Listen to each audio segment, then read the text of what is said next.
Assalamualaikum warahmatullahi wabarakatuh. Alhamdulillah rabbil alamin wassalatu wassalamu ala asrofil anbiya'i wal mursalin sayyidina Muhammadin wa ala alihi wa sahbihi ajma'in. Subhanaka la ilma lana illa ma 'allamtana innaka antal alimul hakim. Rabbi shrah li sadri wa yassir li amri wahlul 'uqdatam min lisani yafqahu qawli, amma ba'du. Allahumma astur aiba syai'anni wa la tuzhib barakata ilmihi minni. Para pemirsa spektakuler yang dirahmati Allah Subhanahu wa taala, pada kesempatan hari ini kita akan membahas tentang tafsir Al-Qur'an Majid An-Nur dan tafsir Al-Bayan yang ditulis oleh ulama Nusantara, yaitu Hasbi As-Siddiqi. Sebagai pemantik bahwa kurun waktu Warsa 1960-an sebenarnya ada dua tafsir yang muncul yang berkarakter lebih terperinci dalam perkembangan literatur tafsir Indonesia, yaitu tafsir Al-Azhar karya Abdul Malik Karim Amrullah dan tafsir An-Nur karya Tengku Muhammad Hasbi As-Siddiqi. Dua kitab tafsir ini menandai era baru penulisan tafsir di Indonesia secara lebih detail pembahasannya, sehingga tafsir ini menarik untuk diuraikan, mengingat model tafsir seperti ini bisa mewakili karya tafsir yang ditulis dalam makna istilah tafsir Al-Quran yang sebenarnya, bukan seperti kecenderungan para mufassir yang menerbitkan karya-karyanya selama kurun waktu 10 tahun sebelum ada yang lebih mirip karya terjemah Al-Quran misalnya. Dalam hal ini, karya-karya sebelumnya hanya banyak dalam bentuk catatan kaki atau footnote di bagian bawah terjemahan ayat-ayatnya. Tulisan-tulisan di bawah ini akan menggali keberadaan tafsir An-Nur baik dari segi metodologi maupun corak penafsirannya. Namun di antara sedikit ulama Indonesia itu tercatat nama seorang ahli dalam bidang ilmu agama, yaitu agama Islam, bernama Profesor Dr. Tengku Muhammad Hasbi As-Siddiqi. Hasbi As-Siddiqi menulis dua buah kitab tafsir yang diberi nama dengan tafsir Quranul Majid dan tafsir Al-Bayan. Tafsir Al-Quran Majid An-Nur dan tafsir Al-Bayan. Maka dalam pembahasan kita pada kesempatan hari ini, kita akan menjelaskan tentang metode tafsir yang digunakan oleh Hasbi As-Siddiqi dalam karya tafsirnya, sehingga dapat diketahui termasuk corak penafsirannya. Apakah tafsir An-Nur dan tafsir Al-Bayan ini, adakah kitab-kitab tafsir sebelumnya yang turut memberi warna dan pengaruh terhadap metode dan bentuk penafsirannya. Kita mulai dari latar belakang kehidupan Hasbi As-Siddiqi. Sebagaimana kita ketahui, beliau disebut sebagai Profesor Dr. Tengku Muhammad As-Siddiqi adalah seorang ulama Indonesia yang lahir di Luksumawe, Aceh 10 Maret 1904 dan meninggal dunia di Jakarta pada tahun dan tanggal 9 Desember 1975. Dikenal sebagai ulama, ahli ilmu fikih dan usul fiqh, tafsir, hadis, dan ilmu kalam. Ini bisa kita temukan di dalam tulisan beliau yang ditulis oleh beliau, yaitu di dalam tafsir Al-Quranul Majid. Al-Quranul Majid An-Nur. Menurut silsilah, Hasbi As-Siddiqi adalah keturunan Abu Bakar As-Siddiq, khalifah pertama dan seorang sahabat sekaligus mertua Rasulullah SAW. Dia sebagai generasi ke-37 dari khalifah tersebut meletakkan gelar As-Siddiqi di belakang nama beliau. Ayahnya Tengku Qadi Cik Maharaja Mangkubumi Husain Ibnu Muhammad Su'ud adalah seorang ulama terkenal di kampungnya dan memiliki sebuah pesantren atau maunasah. Kemudian ibunya bernama Tengku Amarah binti Tengku Cik Maharaja Mangkubumi Abdul Aziz adalah putri dari seorang qadi Kesultanan Aceh ketika itu. Kemudian pendidikan agama Tengku Muhammad As-Siddiqi diawali di pesantren milik ayahnya. Kemudian selama 20 tahun ia mengunjungi berbagai pesantren dari satu kota ke kota lain. Pengetahuan bahasa Arabnya diperoleh dari Syekh Muhammad Al-Khalili, seorang ulama berkebangsaan Arab. Kemudian pada tahun 1926 ia berangkat ke Surabaya dan melanjutkan pendidikan di Madrasah Al-Irsyad, sebuah organisasi keagamaan yang didirikan oleh Syekh Muhammad Surakardi, yaitu pada 1874 sampai dengan beliau wafat 1943. Seorang ulama Sudan yang ketika itu mempunyai pemikiran modern. Nah, dari sini selama 2 tahun ia mengambil pelajaran tahassus atau spesialisasi dalam bidang pendidikan dan bahasa.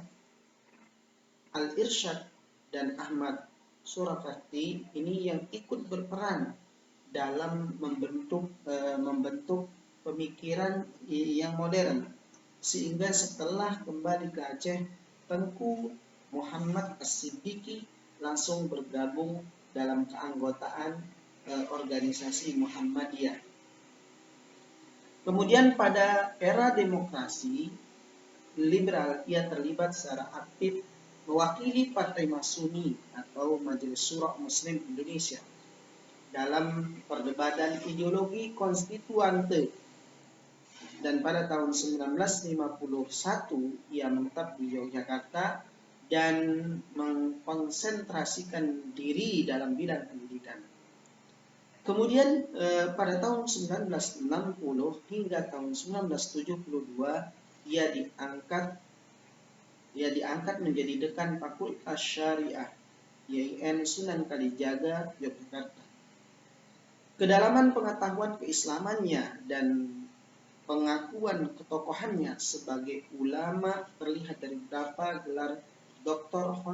Honoris Causa yang beliau terima, seperti yang diberikan di Universitas Bandung pada tahun tepatnya tanggal 22 Maret 1975 dan dari YIN Sunan Kalijaga pada tahun 29 Oktober 1975.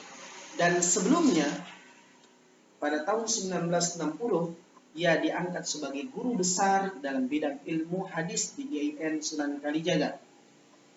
Hasbi As-Siddiqi juga mengajar di Universitas Islam Indonesia UI Yogyakarta pada tahun 1964. Kemudian pada tahun 1967 sampai dengan 1975 Hasbi mengajar serta menjabat dekan Fakultas Syariah Universitas Islam Sultan Agung Unisula Semarang. Pada tahun 1961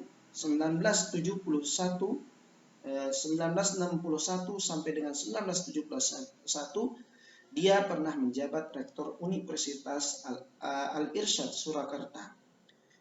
Di samping menjabat rektor di Universitas Cokro Aminoto Surakarta, selain itu juga beliau pernah mengajar dan menjadi dosen tamu di Universitas Muslim Umi di Ujung Pandang. Pada tahun 71, pada usianya yaitu pada usia 71 tahun, aktivitas dan kiprah Hasbi di dunia pendidikan mulai terhenti karena dipanggil oleh Sang Pencipta, yaitu tepatnya pada hari Selasa 19 Desember 1975.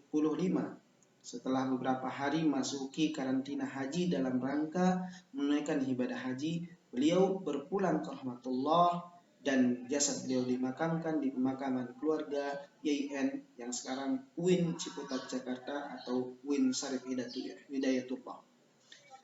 Pada upacara pelepasan jenazah almarhum turut memberi sambutan almarhum Buya Hamka, dan pada saat pemakaman beliau dilepas oleh almarhum Mr. Muhammad Rum.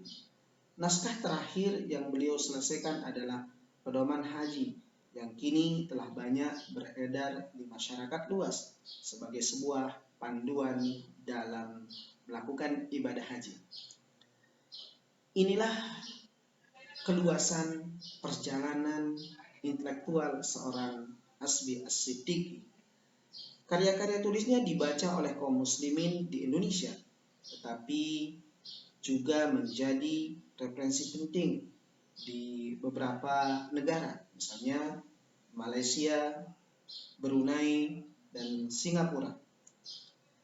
Adapun faktor atau yang disebut dengan pemikiran keislaman yang muncul dari beliau adalah Tengku Muhammad Hasbi As-Siddiqi sebagaimana ulama lainnya yang memiliki pendiriannya bahwa syariat Islam bersifat dinamis dan elastis sesuai dengan perkembangan masa dan tempat.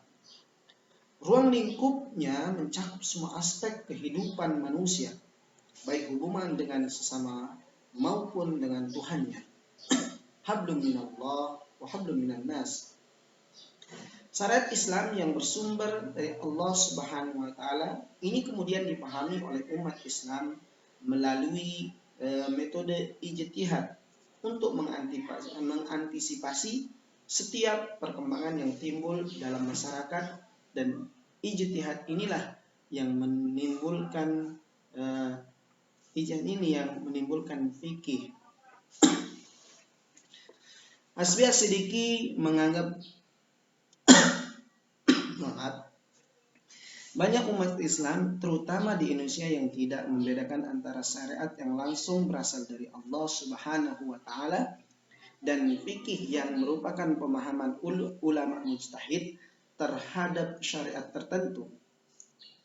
Selama ini terdapat kesan cenderung menganggap fikih sebagai syariat yang berlaku absolut dan kaku.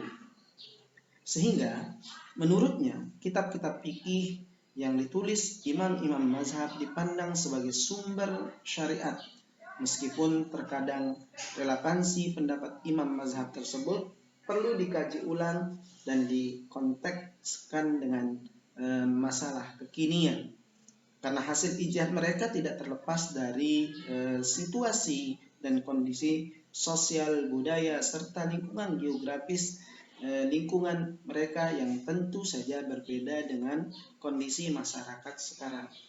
Ini adalah pola pemikiran beliau.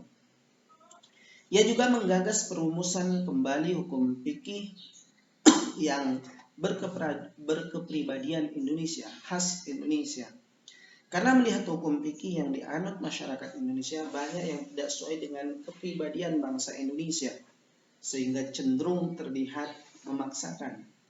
Namun bukan berarti hasil ijtihad ulama lalu harus dibuang sama sekali, melainkan harus diteliti, dikaji secara bebas, dikritisi, dan berusaha terlepas dari sikap fanatik terhadap apa yang disampaikan oleh ulama-ulama mujtahid. Dalam demikian pendapat ulama dari mazhab manapun, asal sesuai dan relevan dengan situasi masyarakat Indonesia, dapat digunakan atau diterapkan di dalam kehidupan di tanah air kita ini. Untuk usaha ini, ulama harus mengembangkan dan menggalakkan ijtihad. Hasbi As-Siddiqi menolak pandangan bahwa pintu ijtihad tidak pernah tertutup karena ijtihad adalah suatu kebutuhan yang tidak dapat diletakkan dari masa ke masa. Menurutnya, untuk menuju fikih Islam yang berwawasan Indonesia, ada 3 bentuk ijtihad yang perlu dilakukan. Yang pertama, ijtihad dengan mengklasifikasi hukum-hukum produk ulama mazhab masa lalu. Ini dimaksudkan agar dapat dipilih pendapat yang masih cocok untuk diterapkan dalam masyarakat kita. Kedua, ijtihad dengan mengklasifikasi hukum-hukum yang semata-mata berdasarkan pada adat kebiasaan dan suasana masyarakat di mana hukum itu berkembang. Hukum ini menurutnya berubah sesuai dengan perubahan masa dan keadaan masyarakat. Ketiga, ijtihad dengan mencari hukum-hukum terhadap masalah kontemporer yang timbul sebagai akibat dari kemajuan ilmu pengetahuan dan teknologi seperti transplantasi organ tubuh, bank, asuransi, bank air susu ibu, dan inseminasi buatan. Karena kompleks permasalahan yang terjadi sebagai dampak kemajuan peradaban, maka pendekatan yang dilakukan untuk mengantisipasinya tidak bisa terpilah-pilah pada bidang tertentu saja. Permasalahan ekonomi umpamanya akan berdampak pula pada aspek-aspek lain. Oleh karena itu, menurutnya ijtihad tidak dapat terlaksana dengan efektif kalau dilakukan oleh pribadi-pribadi saja. Hasbi As-Siddiqi menawarkan gagasan ijtihad jam'i, ijtihad kolektif. Anggotanya tidak hanya dari kalangan ulama, tapi juga dari berbagai kalangan ilmuwan muslim lainnya, seperti ekonom, dokter, budayawan, bahkan politikus yang mempunyai visi dan wawasan yang tajam terhadap permasalahan umat Islam. Masing-masing mereka yang duduk dalam lembaga ijtihad kolektif ini berusaha memberikan kontribusi pemikiran sesuai dengan keahlian dan disiplin ilmu yang mereka miliki. Dengan demikian, rumusan ijtihad dapat diputuskan oleh lembaga ini lebih mendekati kebenaran dan jauh lebih sesuai dengan tuntunan situasi kemaslahatan masyarakat. Dalam gagasan ijtihad ini, ia memandang urgensi metodologi pengambilan dan penetapan hukum istinbat yang telah dirumuskan oleh ulama seperti qiyas, istihsan, masalah mursalah, dan urf. Lewat ijtihad kolektif ini, umat Islam Indonesia dapat merumuskan sesuai dengan kepribadian bangsa Indonesia itu sendiri. Rumusan fikih tersebut tidak harus terikat pada salah satu mazhab, tetapi merupakan penggabungan pendapat yang sesuai dengan keadaan masyarakat. Dan memang menurut hukumnya, hukum yang baik adalah yang mempertimbangkan dan memperhatikan kondisi sosial ekonomi, budaya, adat istiadat, dan kecenderungan masyarakat yang bersangkutan. Hasbi As-Siddiqi bahkan menegaskan bahwa dalam sejarah banyak kitab-kitab fikih yang ditulis oleh ulama-ulama yang mengacu kepada adat istiadat atau urf suatu daerah. Contoh yang paling tepat dalam hal ini adalah pendapat Al-Imam Asy-Syafi'i rahimahumullah yang berubah sesuai dengan lingkungan tempat tinggalnya. Pendapatnya ketika masih di Irak qaul qadim atau pendapat lama sering berubah ketika ia berada di Mesir qaul jadidnya, pendapat barunya, karena perbedaan lingkungan dan adat istiadat kedua daerah. Selain pemikiran di atas, ia juga melakukan ijtihad untuk menjawab persoalan atau permasalahan hukum yang muncul dalam masyarakat. Dalam persoalan zakat umpamanya, pemikiran ijtihad Hasbi As-Siddiqi tergolong modern dan maju. Secara umum ia berpendapat dengan jumhur ulama yang mengatakan bahwa yang menjadi objek zakat adalah harta, bukan orang. Oleh karena itu, dari harta anak kecil yang belum mukallaf yang telah sampai nisab wajib dikeluarkan zakatnya oleh walinya. Hasbi As-Siddiqi memandang bahwa zakat adalah ibadah sosial yang bertujuan untuk menjembatani jurang antara yang kaya dan yang miskin. Oleh karena itu, ia berpendapat bahwa zakat dapat dipungut dari non-muslim atau kafir kitabi untuk diserahkan kembali demi kepentingan mereka sendiri. Ia mendasarkan pendapatnya pada keputusan Umar Ibn Khattab 1581 sampai dengan 644 Masehi,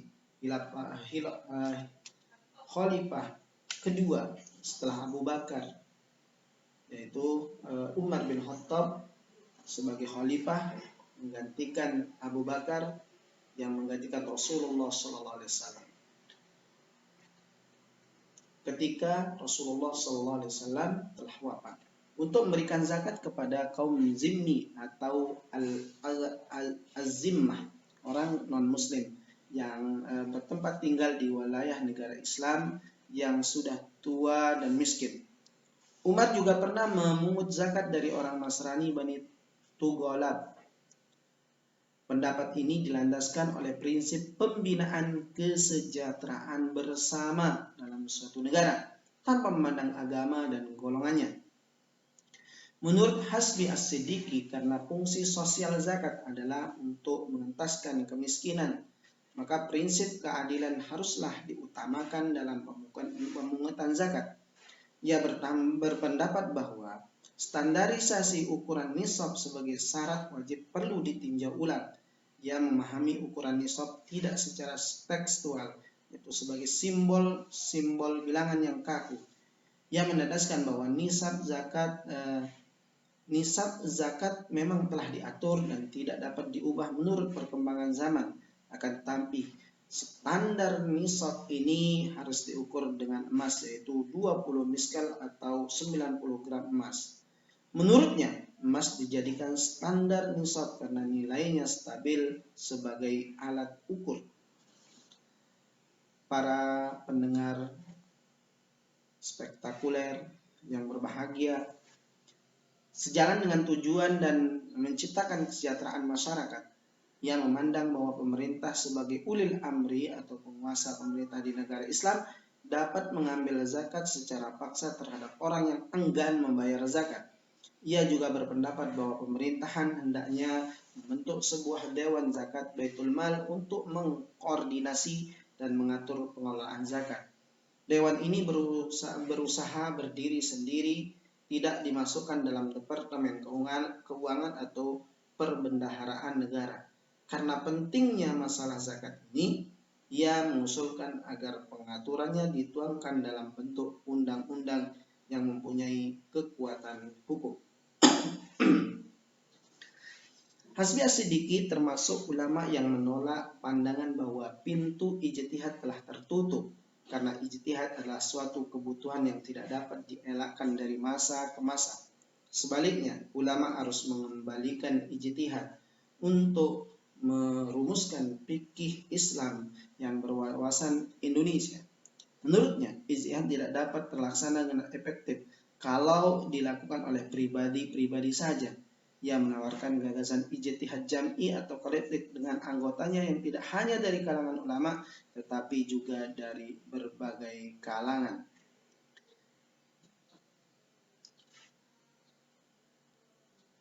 Masing-masing mereka duduk dalam lembaga ijtihad kolektif dan mendistribusikan pemikiran sesuai dengan keahlian dan disiplin ilmu yang mereka miliki.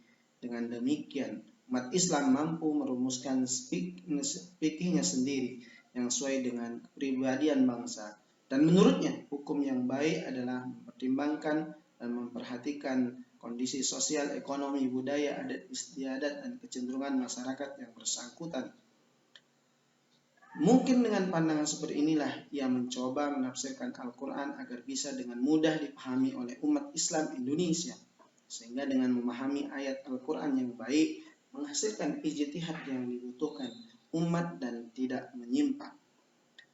Adapun karya-karya Hasbi As-Siddiqi sebagai seorang ulama, beliau menguasai berbagai macam ilmu agama. Hasbi As-Siddiqi telah banyak pula mewariskan ilmu-ilmu yang melalui beberapa karya tulisnya. Ia adalah ulama yang produktif, menuliskan ide pemikiran keislamannya. Karya tulisnya mencakup berbagai disiplin ilmu keislaman. Menurut catatan buku yang ditulis berjumlah 73 judul atau 142 jilid. Di antara karya-karya unggulan Tengku Muhammad Hasbi As-Siddiqi adalah yang pertama dalam bidang tafsir Al-Quran. Ada tafsir. Yang pertama tafsir Al-Quran Majid An-Nur, ilmu Al-Quran, sejarah dan pengantar ilmu Al-Quran atau tafsir. Tafsir Al-Bayan. Dalam bidang hadis, Mu'atyara hadis, sejarah dan pengantar ilmu hadis, pokok-pokok ilmu dirayah hadis, koleksi hadis-hadis hukum. Dalam bidang fikih, hukum fikih Islam, pengantar ilmu fikih, pengantar hukum Islam, pengantar fikih muamalah, fikih mawaris, pedoman sholat, pedoman zakat, pedoman puasa, pedoman haji, pendidikan dan hukum acara Islam, interaksi fikih dengan syariat agama lain, kuliah ibadah, pidana mati dalam syariat Islam.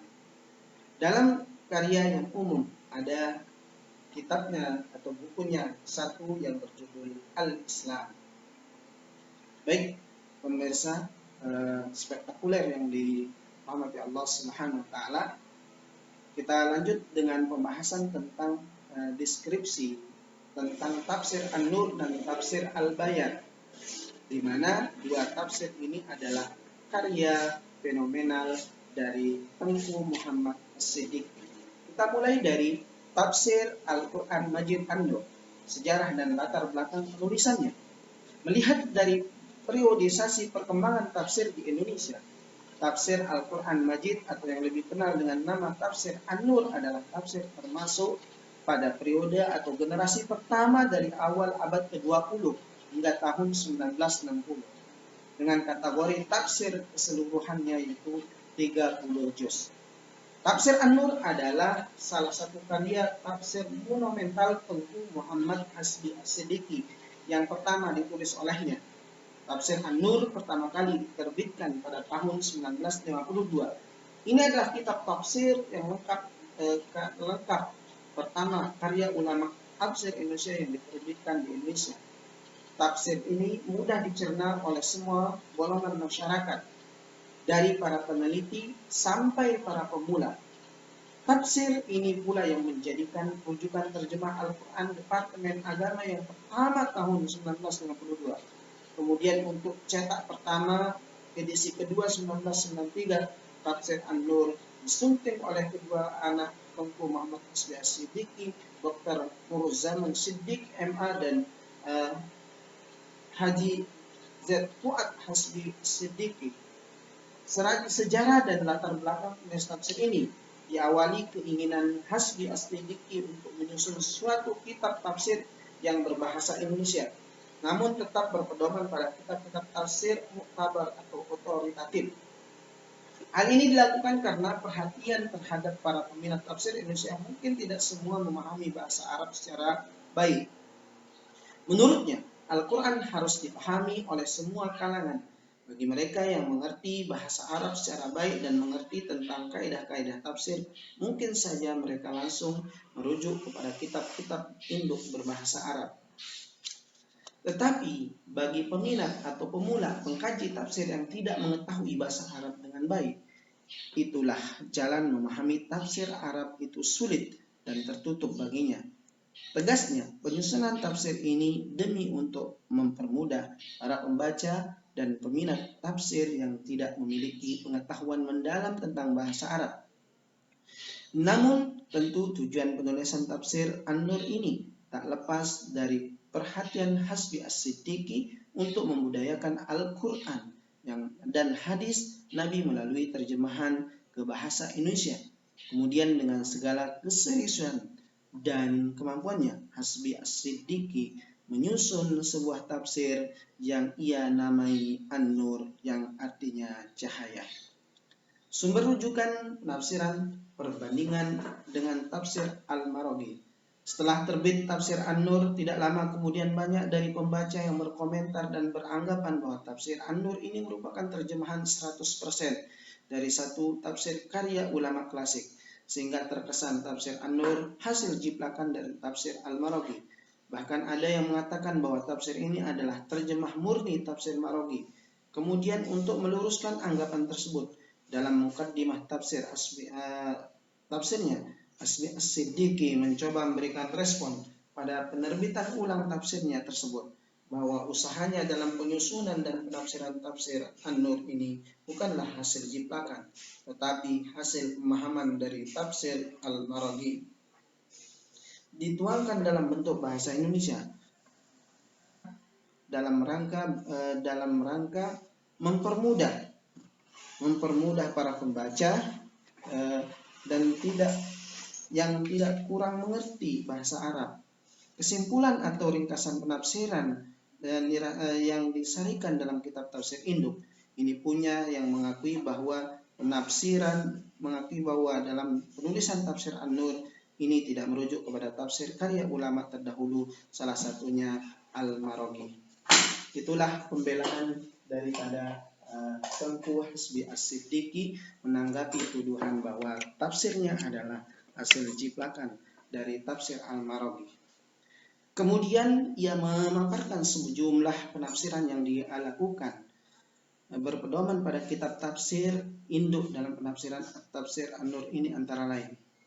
Dalam menafsirkan ayat, Tengku Muhammad As-Siddiqi terlebih dulu ia kemukakan ayat yang akan ditafsirkan 1, 2, 3 dan kadang-kadang lebih. Dalam hal ini terkadang ia mengikuti pembagian ayat dan penafsiran tafsir Al-Maraghi, tapi secara umum lebih banyak mengikuti model penafsiran yang ada di dalam tafsir Al-Manar, dan terkadang juga ia mengutip tafsir Al-Wadhin atau tafsir Wadih. Kemudian yang kedua, dalam menerjemahkan ayat ke dalam bahasa Indonesia, ia berpedoman pada tafsir Abu Su'ud, tafsir Siddiqi Hasan Khan, dan tafsir Al-Qasimi.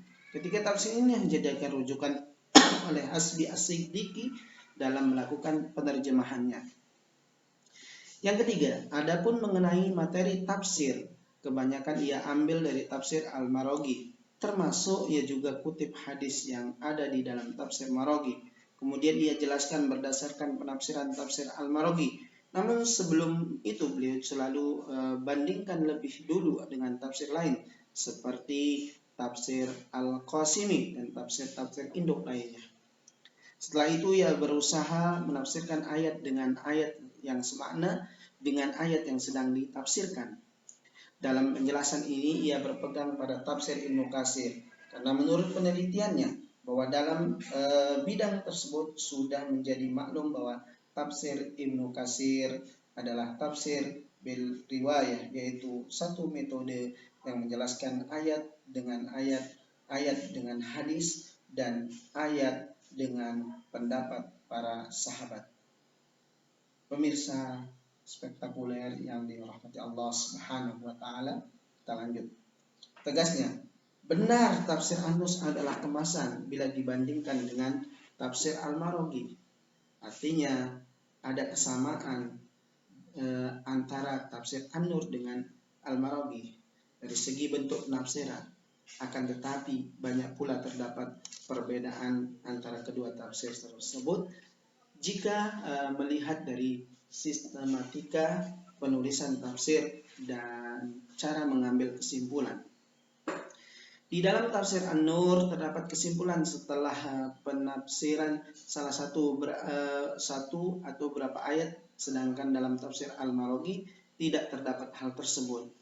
Dan tafsir Al-Maraghi bukan satu-satunya tafsir yang dirujuk, tetapi masih banyak lagi tafsir-tafsir lain yang dirujuk oleh Hasbi As-Siddiqi seperti tafsir Al-Manar, tafsir Ibnu Katsir, tafsir Al-Qasimi, dan tafsir Al-Wadih.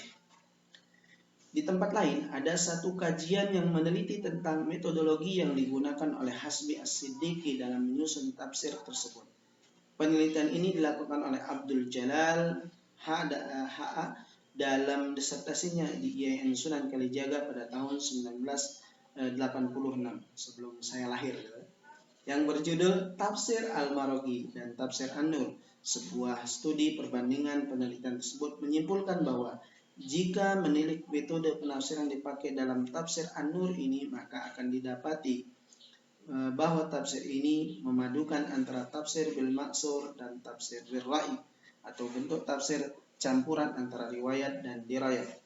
Model menafsirkan seperti ini juga dipakai oleh Ahmad Mustafa Al-Maraghi dalam kitab tafsirnya. Karena kemiripan inilah ada sebagian kalangan yang menyatakan bahwa tafsir An-Nur adalah terjemahan dari tafsir Al-Maraghi.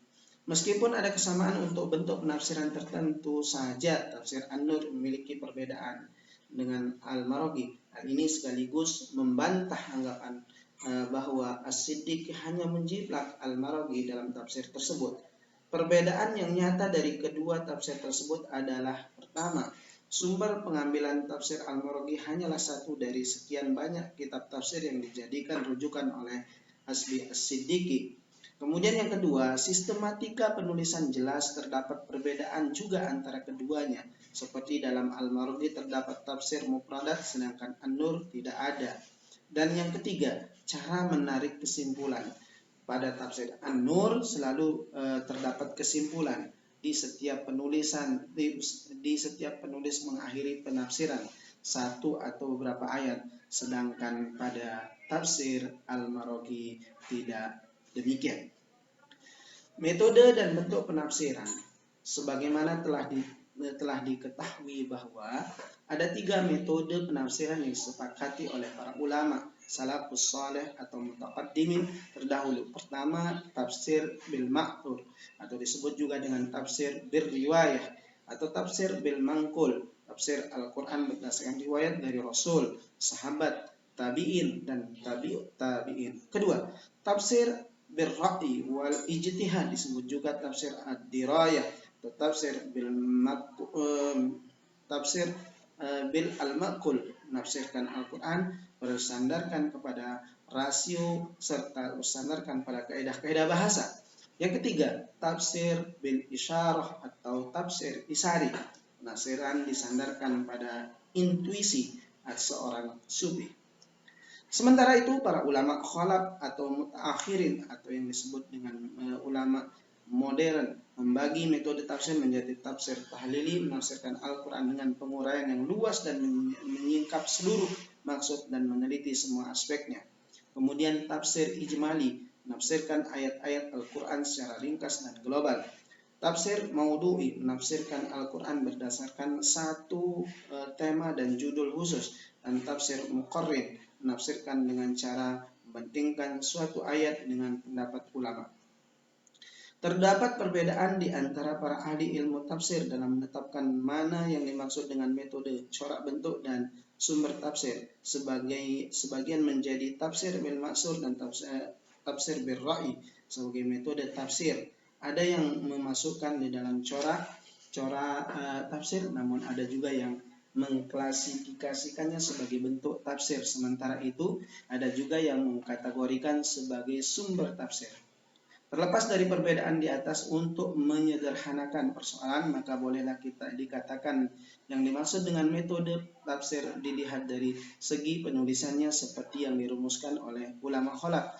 Ada 4, yaitu tahlili, ijmali, maudhu'i dan muqarrin. Sementara yang dimaksud dengan segi bentuk atau lebih dikenal dengan istilah metode penafsiran dari sumbernya adalah tafsir bil maksur atau riwayah, tafsir bil ra'i, dirayat, dan ditambah tafsir bil isyarah atau isari.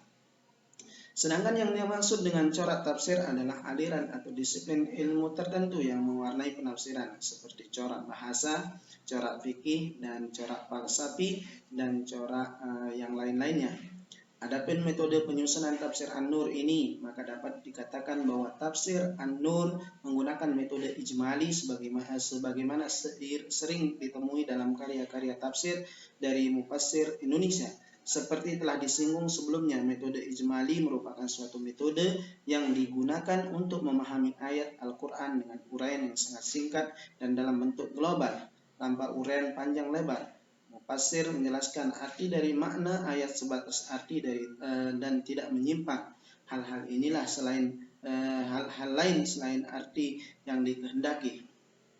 Hal ini dilakukan mufassir ayat demi ayat dan surat demi surat Al-Quran sesuai dengan urutannya dalam mushaf Utsmani. Kadang-kadang pada ayat-ayat tertentu, mufassir menunjukkan sebab turunnya ayat, peristiwa yang terdapat menjelaskan arti ayat, mengumumkan hadis Rasul Shallallahu Alaihi Wasallam atau pendapat ulama salafus saleh. Adapun dalam metode penyusunan tafsir menggunakan dua metode sekaligus. Pertama, metode tahlili, melihat dari urutan penafsiran dan susunan Al-Quran ayat per ayat ayat per ayat dan surat per surat dan dengan bentuk penyajian yang rinci. Kedua, metode maudhu'i, karena sebelum penjelasan tafsir surat terlebih dulu dijelaskan gambaran umum surat tersebut dan kandungannya. Kemudian dalam menyusun tafsirnya Hasbi As-Siddiqi menggunakan sistematika sebagai berikut. Yang pertama, mengawali penafsirannya dengan menyebutkan nama-nama lain dari surat tersebut, tempat turunnya, jumlah ayatnya, dan sejarah turunnya jika ada. Kemudian disebutkan kandungan isi dari surat tersebut dan mengaitkan surat tersebut dengan surat sebelumnya. Setelah itu baru masuk kepada penafsiran ayat-ayat dengan mengetengahkan pandangan penulis terhadap pemahaman ayat tersebut dan juga mengutip pandangan para ulama tafsir lainnya baik dari kalangan salaf maupun khalaf di seputar masalah-masalah di samping. Di samping itu juga Hasbi As-Siddiqi juga menuliskan hadis-hadis yang boleh kita katakan bahwa hadis-hadis yang memiliki relevansi dengan satu ayat sebagai bentuk penjelasan terhadap maksud ayat tersebut atau pendapat seorang ulama tentang masalah tersebut. Jadi Hasbi As-Siddiqi ketika kita melihatnya mengakhiri penafsiran dengan suatu kesimpulan terhadap kandungan ayat-ayat yang telah ditafsirkan. Namun sebelum memberi kesimpulan akhir terhadap penafsiran atau ada beberapa ayat, penulis ada kalanya menyertakan asbabun nuzul ayat tersebut yang memang ada asbabun nuzulnya yang dijumpai, ada riwayat yang menyebutkan sebagai sebab turunnya satu ayat tersebut. Inilah bagaimana beliau menyusun tafsirnya, itu dalam kelompok yang pertama. Kemudian yang kedua, beliau juga menerjemahkan makna ayat dalam bahasa Indonesia dengan cara yang mudah dipahami, dengan memperhatikan makna-makna yang dimaksud oleh lapas lain. Kemudian menafsirkan ayat tersebut dan mengambil makna inti dari makna yang ayat tersebut, mengaitkan dengan ayat lain yang menyerupai dan ada keterkaitan makna dengan ayat yang sedang ditafsirkan. Hal itu dilakukan untuk mempermudah para pembaca mengumpulkan ayat yang senada. Karena sungguhnya suatu ayat dalam Al-Quran bisa ditafsirkan dengan ayat lainnya. Kemudian bisa ditegaskan juga bahwa bentuk penafsiran yang digunakan Tengku Muhammad Hasbi As-Siddiqi dari segi sumber penafsirannya juga mengkombinasikan dua metode ra'i berdasarkan ijtihad seorang mufassir, yaitu dalam hal ini adalah Engku Muhammad Hasbi As-Siddiqi, meskipun tidak semua ayat ditafsirkan dengan metode dan tetap mencantumkan pendapat para mufassir dalam kitab yang menjadi pedomannya. Contoh dalam menafsirkan kalimat Yadullah fawqa aydihim dalam Quran surat Al-Fat, seakan-akan ayat 10, seakan Allah mengeluarkan tangannya dengan perantaranya. Para ulama salaf memahami ayat ini sebagai mana lahiriahnya, tetapi mensucikan Allah serupa dengan makhluknya dan mempunyai sifat-sifat tubuh. Mereka mengatakan yang mengetahui hakikat dengan tangan sama saja mengetahui hakikat zat. Hal ini harus diserahkan kepada Allah sepenuhnya. Ulama khalaf menakwilkan ayat ini bahwa yang dimaksud dengan tangan Allah adalah kekuatan dan pertolongannya atau nikmat Allah dicurahkan kepada mereka. Kedua metode penafsiran bil ma'tsur, yaitu menjelaskan atau menafsirkan surat ayat dengan ayat lain atau dengan hadis dan atsar yang sahih. Meskipun dalam tafsir An-Nur penjelasan bil ma'tsur ini dengan jalan membubuhi catatan, akan tetapi pada umumnya ayat-ayat Al-Quran dalam tafsir An-Nur ditafsirkan dengan metode bil ma'tsur. Mungkin hal ini dikarenakan Tengku Muhammad Hasbi As-Siddiqi sangat kuat berpedoman pada kitab tafsir karya Ibnu Katsir. Hal ini dapat dilihat dalam menafsirkan ayat yang semakna, seperti contoh dalam menafsirkan kata hudan dalam Quran surat Al-Baqarah ayat 2, dan di situ ia menjelaskan kata hudan dengan arti Quran. Al-Quran adalah petunjuk, dengan mencantumkan sejumlah footnote ayat untuk membandingkan kata hudan tersebut dengan ayat yang lain, seperti ayat yang ada dalam surat Al-Isra. Tapi bisa juga dikatakan sebagai tafsir yang menggunakan metode komparatif atau muqarrin, yaitu satu penafsiran memiliki ciri berupa perbandingan yang mencakup ruang lingkup yang sangat luas. Karena tidak jarang juga Hasbi As-Siddiqi membandingkan antara satu ayat dengan ayat lain, baik redaksi maupun makna, dan juga perbandingan terhadap pendapat mufassirnya. Secara lengkap tafsir An-Nur diterbitkan oleh penerbit Bulan Bintang Jakarta. Secara metodologis tafsir ini ditulis secara kronologis mulai dari Al-Fatihah hingga berakhir pada surat An-Nas. Judul tafsir ini adalah Tafsir Quranul Majid An-Nur, terbit dalam 10 jilid dan setiap jilidnya terdiri dari 3 juz Al-Quran. Berikut kronologi penyelesaian dan pencetakan tiap jilid tafsir An-Nur. Jilid 1 untuk pertama kalinya dicetak pada tahun 1960, sedangkan cetakan keduanya jatuh pada tahun 1969. Jilid kedua dicetak pertama kali pada tahun 1961, cetakan kedua tahun 1964, dan cetakan ketiga 1970. Jilid ketiga dicetak perdana pada tahun 1964 dan tidak ada cetak ulangnya. Jilid 4 dicetak pada tahun 1964. Jilid 5 dicetak perdana pada tahun 1969. Jilid ke-6 dicetak perdana 1964. Jilid ke-7 dicetak pada tahun 1965 dan jilid ke-8 dicetak pada tahun 1970. Jilid ke-9 dicetak perdana pada tahun 1972. Jilid ke-10 dicetak perdana pada tahun 1973. Inilah cetakan yang pernah dicetak terkait tentang tafsir Al-Quran Majid An-Nur. Corak penafsiran tafsir An-Nur dalam kitab-kitab tafsir yang ada, selain dapat dilihat dari sisi metodologi, juga dapat dilihat dari sisi corak penafsirannya. Corak penafsiran adalah menafsirkan Al-Quran dalam perspektif aliran mazhab dan disiplin ilmu tertentu, sehingga memunculkan nuansa atau sifat khusus yang mewarnai sebuah penafsiran. Ada beberapa disiplin ilmu yang menjadi corak penafsiran oleh mufassir terhadap penulisan tafsirnya, antara lain corak fikih, sastra, tasawuf, teologi, dan corak adab al-ijtimai, yaitu penafsiran selalu menghubungkan dengan konteks sosial masyarakat. Sebagaimana kitab-kitab lainnya, tafsir An-Nur juga memiliki corak tersendiri. Hasbi As-Siddiqi adalah seorang ulama yang ahli ilmu fikih dan tafsir. As-Siddiqi seorang ulama yang banyak menulis buku-buku yang membahas tentang fikih, karena tidak bisa dipungkiri lagi bahwa keilmuan yang dimilikinya itu mempengaruhi pada corak penafsirannya, yaitu lebih menekankan segi hukum-hukum yang ada atau corak fikih. Tinjauan tentang hukum Islam atau fikih menampakkan warna yang cukup jelas dalam penafsiran yang dilakukan oleh Hasbi As-Siddiqi. Penafsiran ayat-ayat ahkam lebih panjang dan lebih lebar diungkap di dalam tafsir An-Nur ini, atau nama lengkapnya adalah Tafsir Al-Quranul Majid An-Nur. Kemudian ada lagi tafsir yang ditulis oleh Tengku Hasbi As-Siddiqi, yaitu Tafsir Al-Bayan. Bagaimana sejarahnya? Sejarahnya Tafsir Al-Bayan adalah tafsir Al-Quran 30 juz karya Tengku Muhammad Hasbi As-Siddiqi yang kedua, melihat dari tahun penerbitan pertama kali, yaitu pada tahun 1966. Dapat disimpulkan bahwa tafsir Al-Bayan adalah tafsir yang juga termasuk pada periode atau generasi tafsir pertama abad ke-20 hingga tahun 1960-an. Dan tafsir ini dicetak pertama kali pada tahun 1971.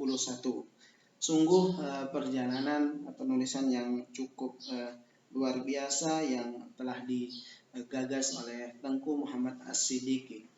Penulisan tafsir Al-Bayan ini dilatar belakangi oleh rasa ketidakpuasan Hasbi As-Siddiqi pada hasil karya tafsir pertamanya, yaitu Tafsir An-Nur. Ketidakpuasan ini disebabkan kurangnya sistem dalam menerjemahkan seluruh lafaz dan penulisan tafsir ini untuk menyempurnakan sistem penerjemahan pada Tafsir An-Nur. Ia juga menganggap bahwa terjemahan Al-Quran yang beredar di tengah-tengah masyarakat perlu dikaji dan ditinjau ulang. Pada mukaddimah tafsir ia berkomentar, "Setelah saya selesai menyusun tafsir An-Nur dan menerjemahkan ayat dan menafsirkannya, tertarik pula hati saya dalam menyusun Al-Bayan ini. Dalam menerjemahkan tafsir An-Nur, saya menempuh jalan cepat, jalan yang lazim ditempuh oleh penerjemah lain. Karenanya, terjemahan ayat-ayat dalam tafsir An-Nur tidak menerjemahkan seluruh lafaz, apalagi lafaz yang harus diungkap. Maka setelah saya memperhatikan perkembangan penerjemahan Al-Quran akhir-akhir ini, serta meneliti secara tekun terjemahan-terjemahan itu, nyata bahwa banyak terjemahan kalimat yang perlu ditinjau dan disempurnakan. Oleh karenanya, dengan mohon taufik dari Allah Ta'ala, saya menyusun sebuah terjemah yang lain dari yang sudah yang melengkapi segala lafaz, bahkan melengkapi terjemah lafaz yang diungkapkan menurut pendapat ahli tafsir kenamaan." Inilah kutipan dalam mukaddimah tafsir yang ditulis oleh Hasbi As-Siddiqi, yaitu tafsirnya yang kedua, yaitu Tafsir Al-Bayan. Jelas, Tafsir Al-Bayan ini disusun untuk melengkapi penerjemahan pada Tafsir An-Nur.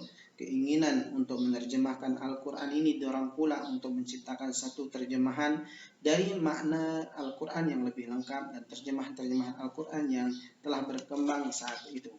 Kemudian masih dalam mukaddimah tafsirnya yang mengatakan, terjemah Al-Quran ini dan tafsir ringkasnya saya namakan Al-Bayan, suatu penjelasan bagi makna Al-Quran dan satu terjemahan ringkas baginya. Jadi jelas penyusun tafsir ini menyempurnakan Al-Quran terjemahan yang pernah diterjemahkannya.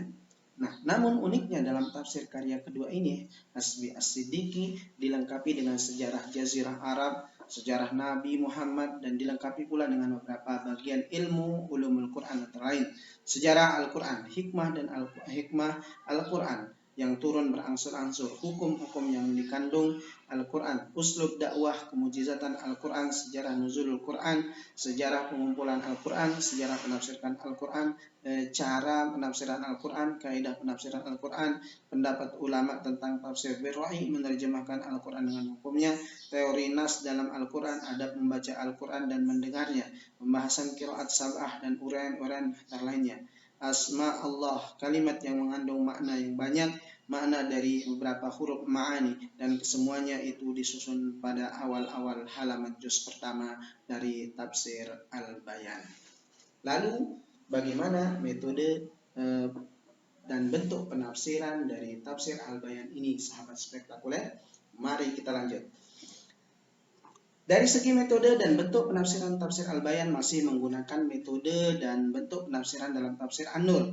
Hanya saja sedikit perbedaan dalam menggunakan metode, yaitu metode maudu'i dalam penyusunan tafsir Al-Bayan ini, yaitu meletakkan judul atau tema beberapa ayat yang ditafsirkan di awal ayat tersebut, yang dimana di dalam tafsir An-Nur penjelasan mengenai tema dari satu atau berapa ayat dirangkum dalam satu bab yang dinamai di kandungan isi. Adapun tafsir dan penjelasan makna serta perbandingannya dengan ayat yang diletakkan sebagai nut, karena yang diunggulkan dalam tafsir ini adalah terjemahannya. Kemudian sistematika penerjemahan. Ya.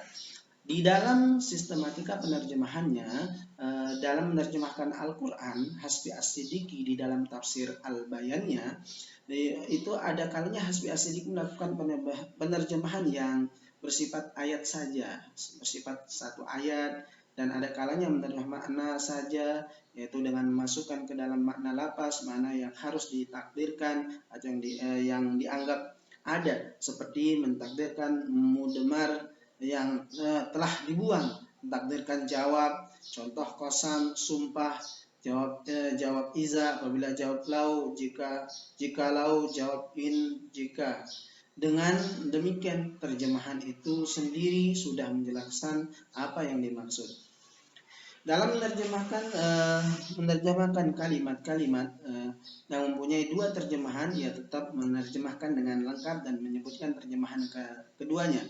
Ia juga mencantumkan pendapat ulama yang mengenai makna ayat atau kalimat berbeda pada tempat ia anggap penting, karena ia kuat di dalihnya dalam catatan.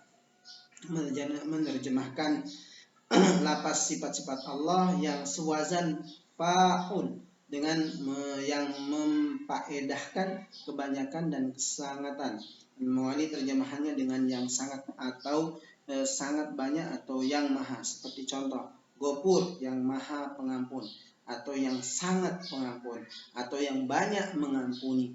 Ini juga ia juga tidak menerjemahkan sebanyak lapas yang ada saja, karena menurutnya yang dimaksud adalah terjemah makna. Dalam menerjemahkan lapas berusaha menyempurnakan maknanya, kecuali terjemah waw istinaf yang terkadang tidak ia terjemahkan.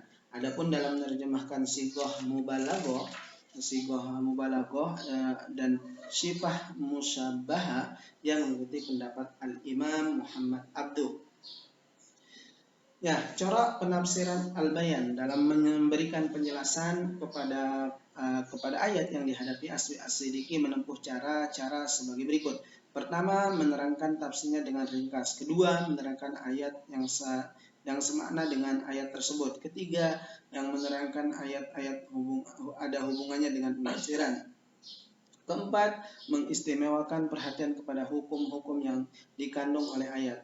Kemudian melihat dari perhatian penyusun tafsir ini yang kuat terhadap hukum-hukum yang dikandung oleh ayat. Tafsir ini masih sangat kuat dan mendalam dalam menafsirkan ayat-ayat ahkam.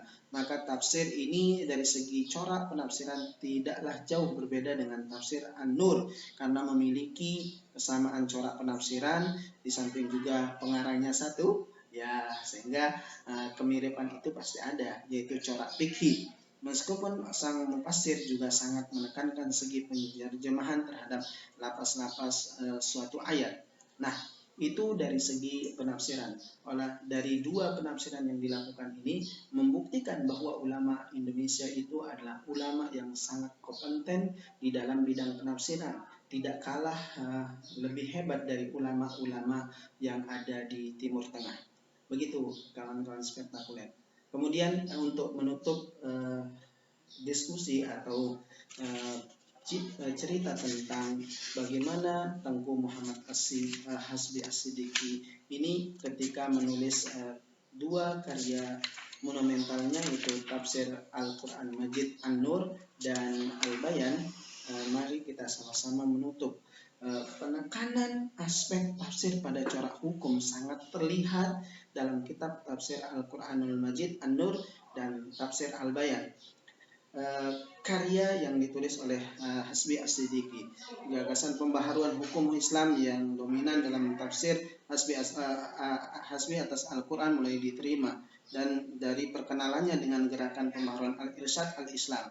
Meskipun hanya menjalani pendidikan tahassus di Al-Irsyad selama 1,5 tahun saja, ditambah perkenalan dengan ide-ide gerakan itu selama nyantri dari dayah ke dayah di Aceh, namun gagasan itu terpatri berkat dominasi pengaruh ajaran dan pemikiran Muhammadiyah di Yogyakarta sebagai kota pilihan tempat tinggal beliau ketika hijrah ke tanah Jawa.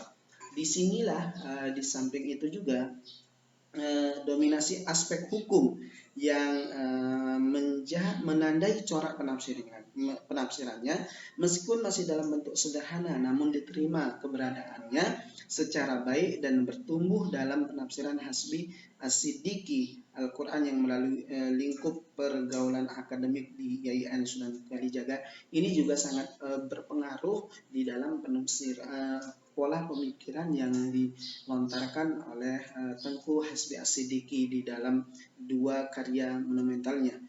Usaha-usaha yang dilakukan oleh Hasbi As-Siddiqi dalam upaya membantu mereka dalam memahami Al-Quran, termasuk kita yang belajar ini, adalah mereka yang kurang baik dalam memahami Al-Quran itu, memahami bahasa Arab, maka hadirlah dua kitab tafsir ini. Mempelajari tafsir Al-Quran adalah sebuah usaha yang patut dipuji. Tentu sudah begitu banyak kaum muslimin yang mendapatkan manfaat dari keberadaan kitab tafsir ini. Mudah-mudahan ini merupakan amal jariah yang sangat utama, yang pahalanya akan terus mengalir kepada sahibul tafsir, yaitu Tengku Hasbi As-Siddiqi. Semoga apa yang saya paparkan terkait tentang Profesor Dr. Tengku Hasbi As-Siddiqi ini bisa menjadi menambah hazanah keilmuan kita di dalam kajian tafsir Nusantara. Baik, sahabat spektakuler, Assalamualaikum warahmatullahi wabarakatuh.